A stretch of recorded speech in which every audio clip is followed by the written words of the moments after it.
Sir, আপনারা কি খাইবেন? আচ্ছা, আপনি আমাদেরকে আরে এ তো নেহার শ্বশুর। তাহলে আপনি আপনারা কি খাইবেন বলেন? আরে তালই, আপনি এই রেস্টুরেন্টে ওয়েটারের কাজ কেন করছেন? আপনারা ভুল করতেছেন। আপনারা কাকে তালাই বলতেছেন? আপনারা কি খাবেন এটা বলেন। ভুল করছি মানে? কি ভুল করছি? আপনি নেহার শ্বশুর না? আপনি রেস্টুরেন্টে কেন আসছেন ওয়েটারগিরি করতে? হ্যাঁ, এই কথাটা যদি পাঁচকান হয় তাহলে কি হবে বুঝতে পারছেন? দেখেন, আমি একজন ওয়েটার। আপনার কথা ভুল করতেছেন। আপনারা কি খাবেন সেটা বলেন। আমরা কোনো ভুল করছি না তালই।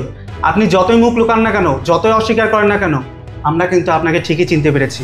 আপনি যে এই বয়সে এই রেস্টুরেন্টে ওয়েটারগিরি করতে আসছেন, আপনি একটাবার আপনার ছেলে মান সম্মানের কথা ভাবলেন না? আপনার ছেলে সরকারি চাকরি করে, মাসে লাখ লাখ টাকা ইনকাম করে, একটাবার তার কথা ভাবলেন না? আপনি এই বয়সে চলে আসছেন এই রেস্টুরেন্টে ওয়েটারগিরি করার জন্য। এই দাঁড়ান,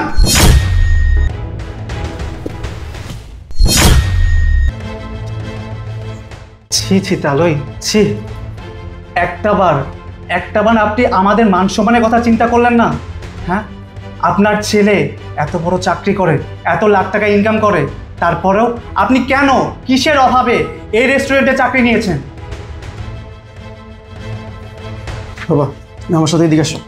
আরে এদিকে আসো।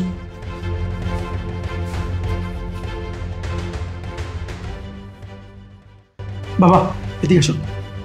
কি ব্যাপার তালই, আপনি আমাকে এইভাবে টেনে নিয়ে আসলেন কেন? বাবা, চিল্লি করে নষ্ট কথা বল। এসব কথা যদি মানুষ জানে, আমার ছেলের মান সম্মান কিছুই থাকবে না। আপনি যদি আপনার ছেলের মান সম্মানের কথা এতই চিন্তা করতেন তাহলে এই বয়সে রেস্টুরেন্টে ওয়েটারগিরি করতে আসতেন না। আপনি তো চানই আপনার ছেলের মান সম্মান নষ্ট হয়ে যাক। না মা, এই কথা বলো না। আমি চাই না যে আমার ছেলের মান সম্মান সব চলে যাক। তার জন্যই বাসা রেখে এত দূরে চাকরি করতেছি আমি। আমারই তো সেটাই কথা। আপনার কেন চাকরি করতে হবে? আপনার কিসের অভাব?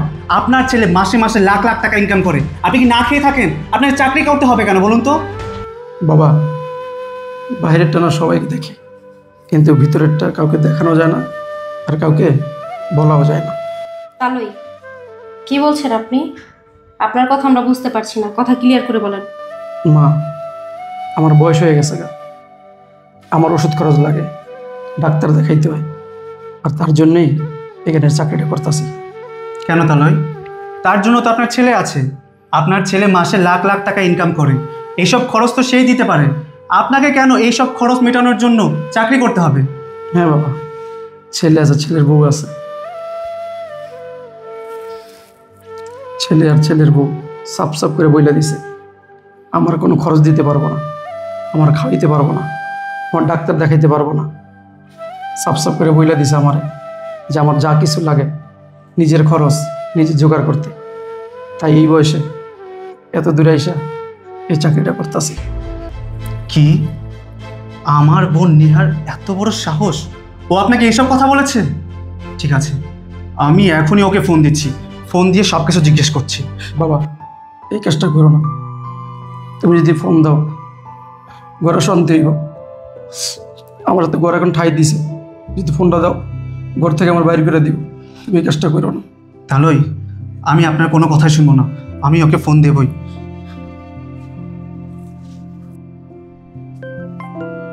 কি ব্যাপার, এই সময় ভাইয়া ফোন দিল? হ্যাঁ ভাইয়া, বলো। কিরে, কেমন আছিস? কি অবস্থা তোদের? হ্যাঁ ভাইয়া, আমরা ভালো আছি। তুমি কেমন আছো? আর ভাবি কেমন আছে? হ্যাঁ, আমরা সবাই ভালো আছি। আচ্ছা, একটা কথা বলতো, তোর শ্বশুর কোথায়? উনি কেমন আছে? ওনার কি খবর? ওনার সাথে অনেকদিন ধরে কথা হয় না, তাই জিজ্ঞেস করলাম। হ্যাঁ হ্যাঁ, উনি ভালোই আছে। ও আচ্ছা, তোর শ্বশুরকে একটু ফোনটা দে তো, কথা বলি। ইয়ে মানে ভাইয়া, আসলে আমার শ্বশুর না মাত্র খাওয়া দাওয়া করে একটু ঘুমাচ্ছে, বুঝছিস?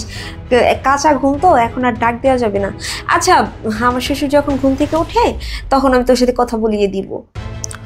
ও আচ্ছা, তোর শ্বশুর ঘুমাচ্ছে? ঠিক আছে, তাহলে আর ডাক দেওয়ার দরকার নেই। আচ্ছা শোন, আরেকটা কথা, আমি আর তোর ভাবি তোদের এলাকাতেই আছি, তোদের বাসায় আসছি। ও, তুমি আমাদের বাসায় আসবা? আচ্ছা ঠিক আছে, চলে আসো। আমি তো ভাইয়াকে বললাম আমার শ্বশুর বাসায় আছে, উনি ঘুমাচ্ছে, কিন্তু আমার শ্বশুর তো বাসায় নেই।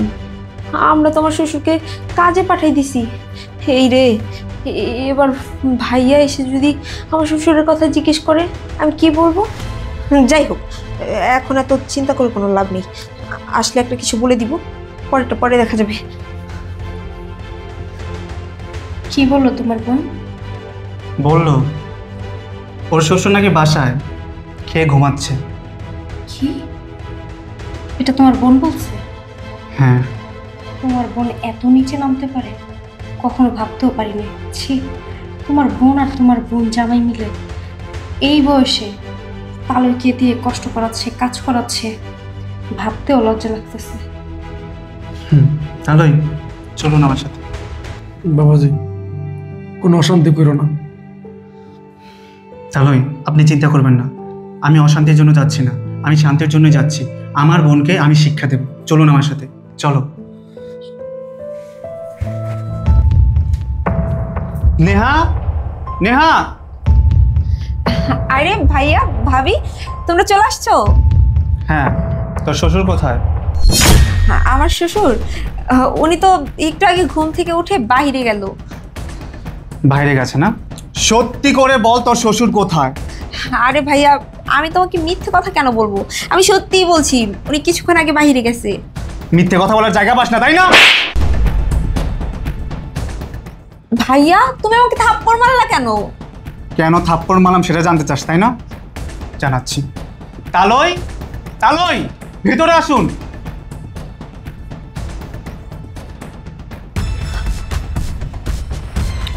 কিরে, তুই তোর শ্বশুরকে এই বয়সে কেন কাজের জন্য পাঠিয়েছিস? মানে ভাইয়া, ভাইয়া, আমি একা ওনারে কাজে পাঠাইনি। ওনার ছেলে ওনারে কাজে পাঠাইছে। ওনার ছেলে সাপ সাপ করে বইলা দিছে ওনারে বসায় বসায় আজাইরা খাওয়াইতে পারবো না। তাছাড়া ওনার অনেক খরচ, ওনার ওষুধ কিনতে হয়, এইটা কিনতে হয়, ওইটা কিনতে হয়, কাপড় চোপড়, খাওয়া দাওয়া, এত খরচ আমার জামাই বহন করতে পারবো না। চুপ করো নেহা, তুমি আর কথা বলো না। তোমার হাজবেন্ড বলছে তোমার শ্বশুরকে কাজ করে খেতে, তাহলে এত বছর কেন বলে নাই? তোমাকে বিয়ের করার পর কেন বললো? আমার তো মনে হইতেছে তুমি তোমার হাজবেন্ডকে বাধ্য করছো। আচ্ছা ভাবি, এই সাবজেক্টটা বাদ দাও না। তোমরা কতদিন পরে আমার বাসায় আসছো, বসো না। কি বললি? তোর বাসায় আমরা বসবো? তুই ভাবলি কি করে? তুই তোর হাজবেন্ডের কথা বলছিস? তোর লজ্জা করলো না এই বয়সে তোর বৃদ্ধ শ্বশুরকে কাজে পাঠাইতে?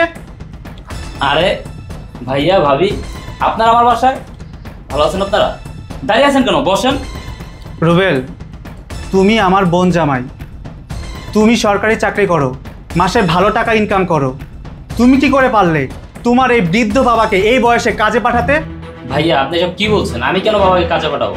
বাবাই বললো যে ওনার পাশে একা ভালো লাগে না, তাছাড়া ওনার বয়স হয়েছে, কোনো কাজকর্ম না করে নাকি বোরিং লাগে, তাই সে কাজ করতে গেছে আর কি। আমি বাবাকে অনেকবার বলছি, বাবা দেখো আমি সরকারি চাকরি করি, আমার একটা মান সম্মান আছে, কোনো কিছুতে সে আমার কথা শুনে না।